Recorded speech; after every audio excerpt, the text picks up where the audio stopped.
ভাজাপোড়া স্বাস্থ্যের জন্য ক্ষতিকর এই কথাটা আমরা সবাই জানি, কিন্তু ইফতারের সময় এসব যুক্তি খুব একটা কাজ করে না। আমাদের বাড়িতে ইফতারে ভাজাপোড়া না হলে যেন ইফতারটাই পূর্ণ হয় না। গত রাতেই মা ছোলা ভিজিয়ে রেখেছিলেন, কারণ রোজার দিন বিকেলের সময়টা খুব দ্রুত চলে যায়। চুলায় কড়াই বসিয়ে মা প্রথমে পানি দিলেন, সেই পানিতে ভিজানো ছোলা আর সাথে কয়েকটা আলু দিয়ে দিলেন সেদ্ধ হওয়ার জন্য। ভেজানো খেসারি ডাল ব্লেন্ডার জগে নিয়ে ব্লেন্ড করা। ছোট বোন তখন মাকে সাহায্য করছে। ছোলা সেদ্ধ হয়ে গেলে মা পানি ঝরিয়ে রাখলেন। তারপর কড়াইতে তেল দিয়ে শুরু হলো ছোলা ভুনা। প্রথমে পেঁয়াজ কুচি, তারপর রসুন, এরপর তেজপাতা, এলাচ, দারুচিনি, আদা আর জিরা বাটা দিয়ে মা ভালো করে কষাতে লাগলেন। 1 চামচ মরিচ গুঁড়ো, হলুদ গুঁড়ো, লবণ দিলেন আন্দাজ মতো। মায়ের রান্নায় কোনো কিছুই মাপা থাকে না, সবটাই তার অভ্যাস। তারপর সেদ্ধ করা ছোলা ঢেলে দিলেন কড়াইতে, সাথে সেদ্ধ আলু হাত দিয়ে ভেঙে মিশিয়ে দিলেন। নেড়েচেড়ে সামান্য পানি দিয়ে ঢেকে রাখলেন কিছুক্ষণ। শেষে ধনিয়া পাতা আর কাঁচামরিচ কুচি, ছোলা ভুনা প্রস্তুত। এরপরে শুরু হলো পেঁয়াজু বানানো। ছোট বোন একটা বাটিতে পেঁয়াজ কুচি নিল, কাঁচামরিচ আর লবণ দিয়ে কষলাতে লাগলো। অল্প চালের গুঁড়া, বেসন, আদা রসুন বাটা, জিরা, হলুদ ও মরিচ গুঁড়া,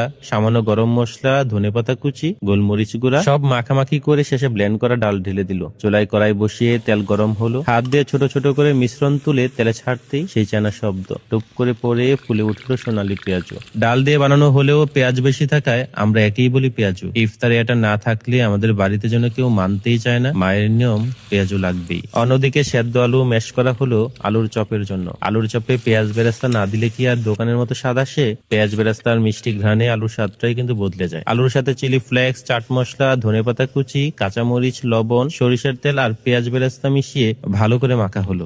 এরপর বেসনের ব্যাটার, অনেকটা পরিমাণ বেসন, অল্প চালের গুঁড়া, আদা রসুন জিরা বাটা, হলুদ মরিচ গুঁড়া আর লবণ দিয়ে পানি মিশিয়ে একটা ঘন ব্যাটার করা হলো। না বেশি পাতলা না বেশি ঘন, একদম ঠিকঠাক। হাতে সরিষার তেল মেখে গোল গোল করে আলুর চপ বানানো হলো। তারপর বেসনে ডুবিয়ে তেলে ছেড়ে দেওয়া হলো একে একে। তেলে ভাজার সময় চপগুলো ফুলে উঠলো সুন্দর করে। অন্যদিকে বেগুন পাতলা করে কেটে লবণ মেখে বেসনে ডুবিয়ে বেগুনি বানানো হলো। একটার পর একটা তেলে পড়ছে, তেলের উপর সোনালী রং ভাসছে। ইফতারের জন্য ফলটাও কিন্তু কাটা হলো। ট্যাং আর ইসুপগুলো ভিজিয়ে শরবত বানানো হয়েছে। আজানের আগ মুহূর্তে সবার মাঝে আলাদা একটা নীরবতা। রোজার দিন শেষে সেই অপেক্ষা। সবাই নিজের নিজের থালা সাজাতে ব্যস্ত।